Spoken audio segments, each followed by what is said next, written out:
जय Hind. Bajrangi study point में आपका स्वागत है। हमने एक सीरीज़ स्टार्ट की थी ज्योग्राफी ऑफ इंडिया, यानी भारतीय भूगोल के बारे में हमने एक सीरीज़ स्टार्ट की थी जिसका एक वीडियो हो चुका है, जिसमें हमने इंडिया के पॉलिटिकल मैप को बहुत ही अच्छे से पढ़ा था और उसके सभी स्टेट्स को देखा था, सभी कैपिटल्स जो भी यूनियन टेरिटरीज थी उन सबको देखा था, उनकी कैपिटल को भी देखा था।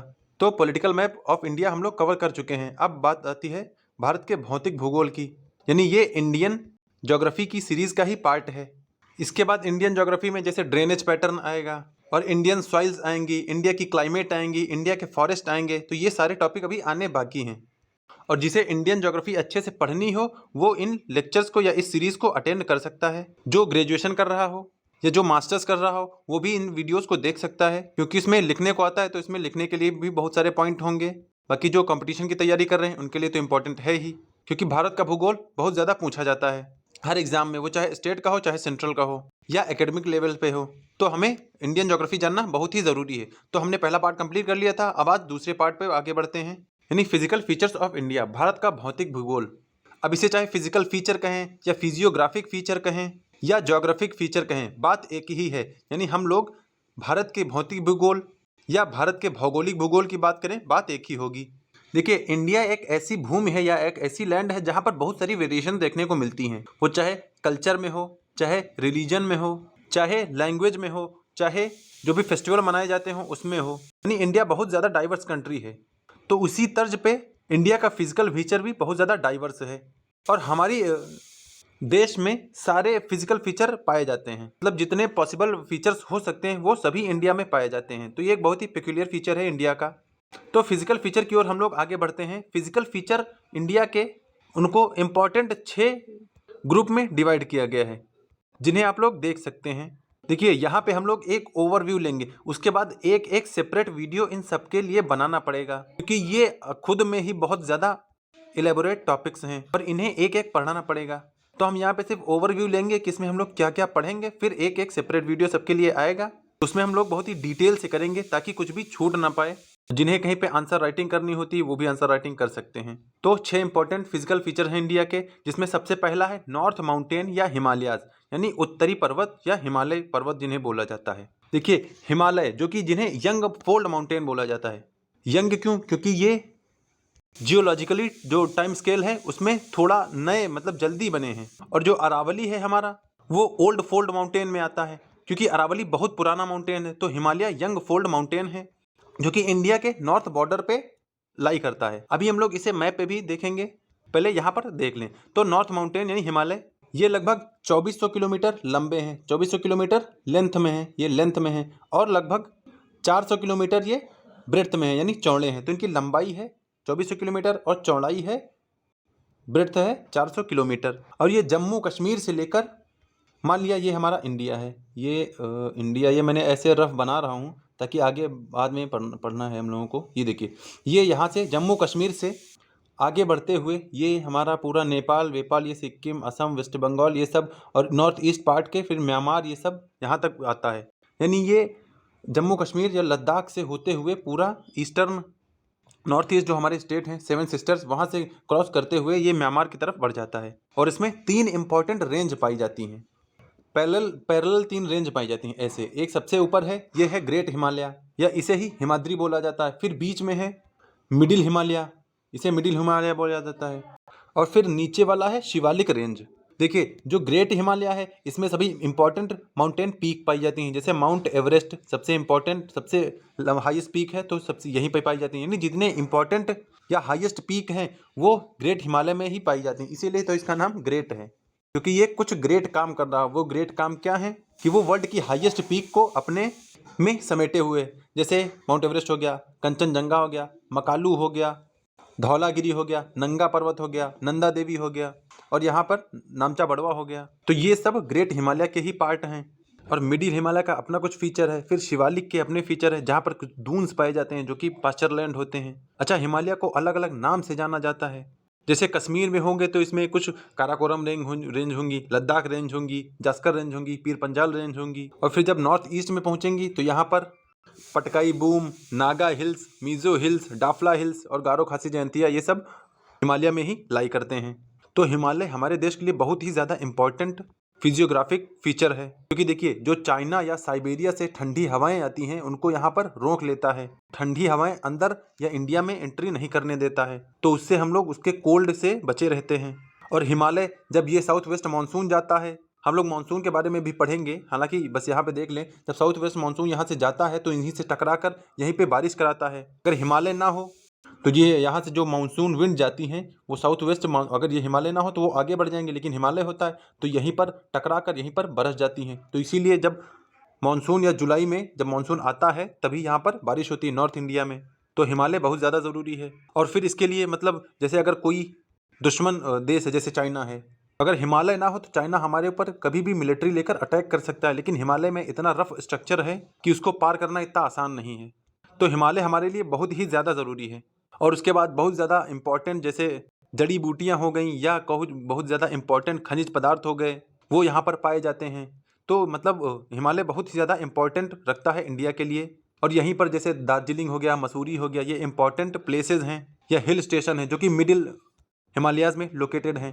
तो हिल स्टेशन भी काफ़ी फेमस होता है जो इंडिया के टूरिज़्म में बहुत ज़्यादा योगदान करता है। फिर दूसरा है नॉर्थ इंडियन प्लेन, जिसे गंगा प्लेन भी बोला जाता है, गंगा के मैदान। उत्तर भारत के मैदान बोलें या गंगा के मैदान बोलें, अच्छा गंगा के मैदान ही क्यों बोला जाता है? क्योंकि ये गंगा नदी या उसकी सहायक नदियों द्वारा, या गंगा हो गई या उसकी ट्रिब्यूटरीज द्वारा बहाकर लाया गया पूरा एरिया होता है, उसी को बोलते हैं गंगा प्लेन।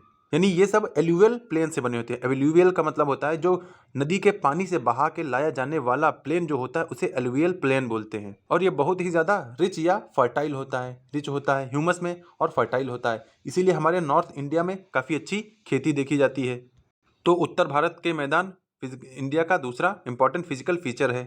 और ये 3 इंपॉर्टेंट रिवर से बनता है, एक तो गंगा हो गया, दूसरा हो गया इंदस और उसकी ट्रिब्यूटरीज से, और तीसरा है ब्रह्मपुत्र। और अच्छा इन तीनों को अब हम लोग उसमें ड्रेनेज पैटर्न में पढ़ेंगे, तो अभी यहाँ पर ज़्यादा डिस्कस ना करते हुए आगे बढ़ते हैं। फिर तीसरा पार्ट है पेनिनसुलर प्लेट्यू यानी महाद्वीपीय पठार का।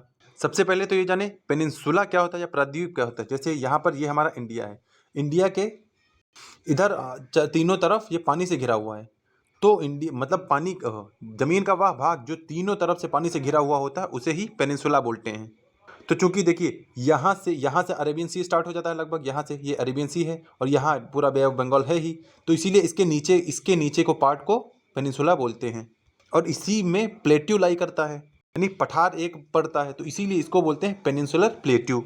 तो पेनिनसुलर प्लेट्यू हमारे लिए बहुत ही ज़्यादा ज़रूरी है, क्योंकि यहाँ पर बहुत ही अच्छे मिनरल्स पाए जाते हैं, मिनरल्स जिसमें हजारीबाग का प्लेट्यू हो गया या झारखंड में जितने प्लेट्यू हैं, इसी में गोल्ड माइंस पाई जाती हैं, गोल्ड माइंस, और कोयला के कोल डिपॉजिट पाए जाते हैं, कॉपर यानी तांबा, इन सब मतलब जितने भी मिनरल्स के रिच डिपॉजिट हैं वो पेनिनसुलर प्लेट्यू में ही पाए जाते हैं।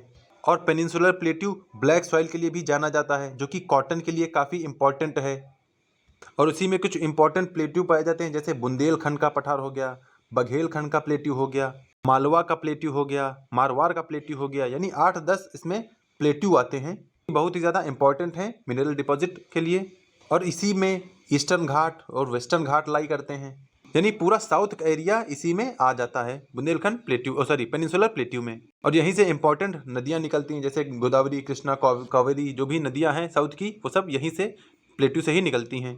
और बताया है कि ब्लैक सॉइल यहाँ का सबसे इंपॉर्टेंट फीचर, जो कि कॉटन के लिए बहुत ही ज़्यादा ज़रूरी होता है। अच्छा पेनिनसुलर प्लेट्यू को हम लोग दक्कन प्लेट्यू भी बोलते हैं, दक्कन प्लेट्यू, ये हो गया दक्कन प्लेट्यू, इसे दक्कन प्लेट्यू बोला जाता है। तो इसका डिटेल भी हम लोग नेक्स्ट वीडियो में करेंगे, क्योंकि इसके लिए भी एक सेपरेट वीडियो की आवश्यकता होगी, तो डिटेल में हम लोग इसको भी कंप्लीट करेंगे। अच्छा नॉर्थ इंडियन प्लेन में एक चीज़ और देख लें, यहाँ पर आपने सुना होगा भाभर, तराई, खादर, बांगर, ये सब सुना होगा, भाभर, तराई, खादर, बांगर, ये सब आपने सुना होगा, तो इन्हें भी हम लोग इसी में पढ़ेंगे।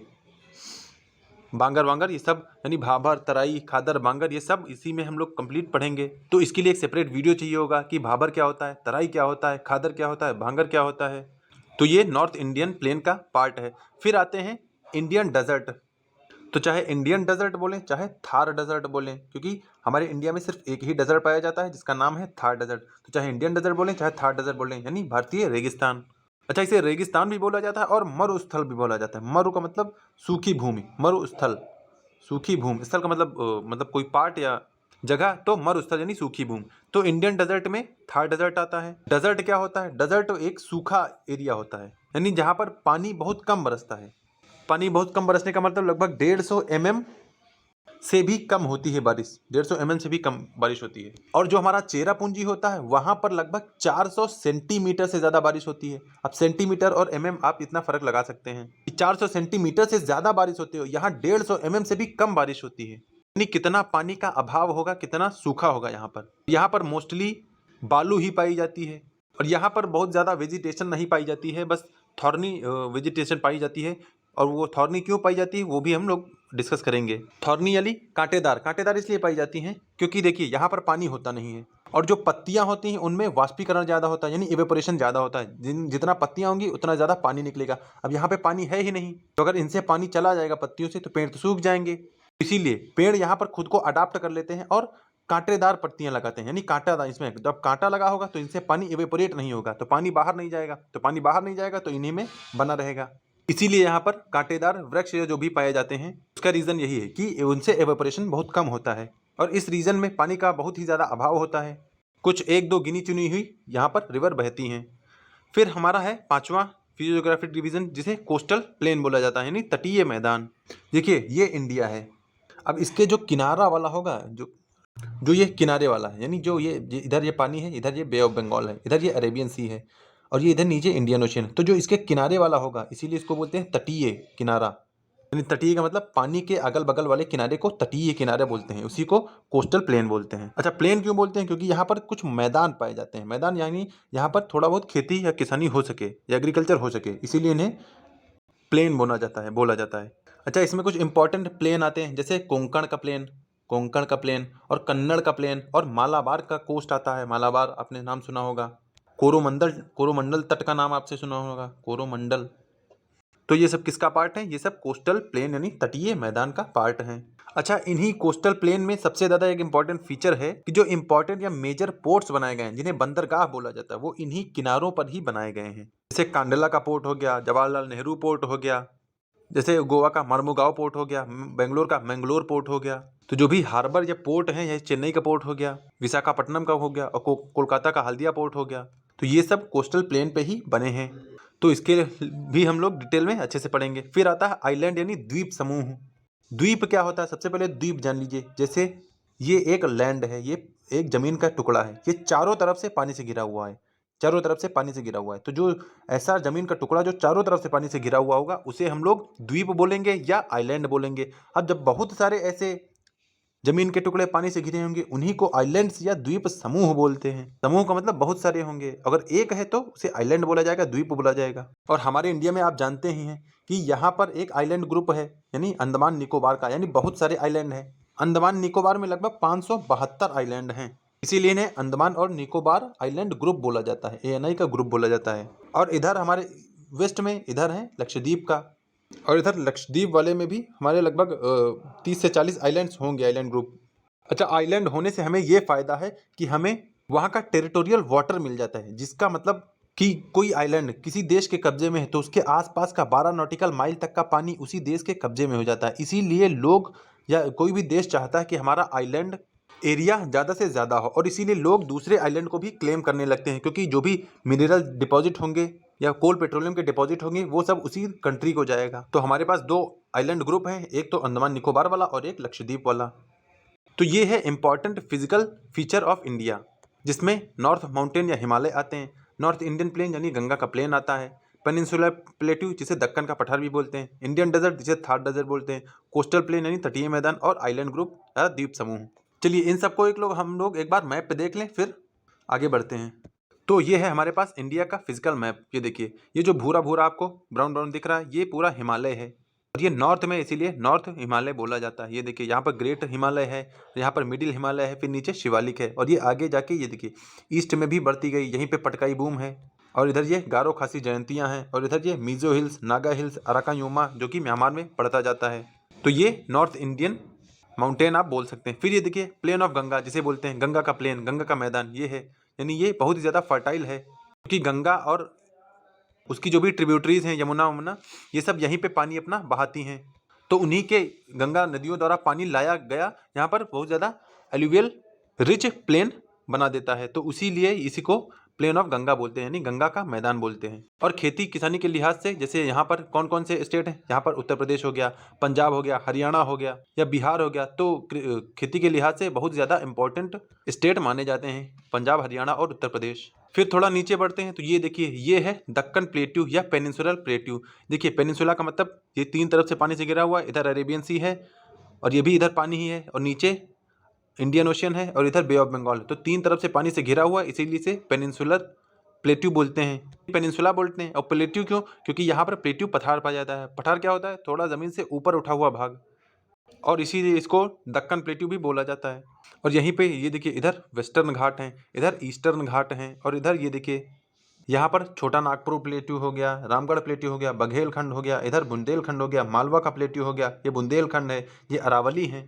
तो मिनरल डिपॉजिट के लिए बहुत ही ज़्यादा इंपॉर्टेंट है। फिर यहाँ पर है ग्रेट इंडियन डेजर्ट, ये देखिए ग्रेट इंडियन डेजर्ट, जिसे थार डेजर्ट भी बोलते हैं। तो ये राजस्थान के इलाकों में है, और राजस्थान से बढ़ते उधर पाकिस्तान में भी इसका एरिया शेयर होता है। तो ये सिर्फ हमारे इंडिया में ही नहीं है, पाकिस्तान में भी पाया जाता है।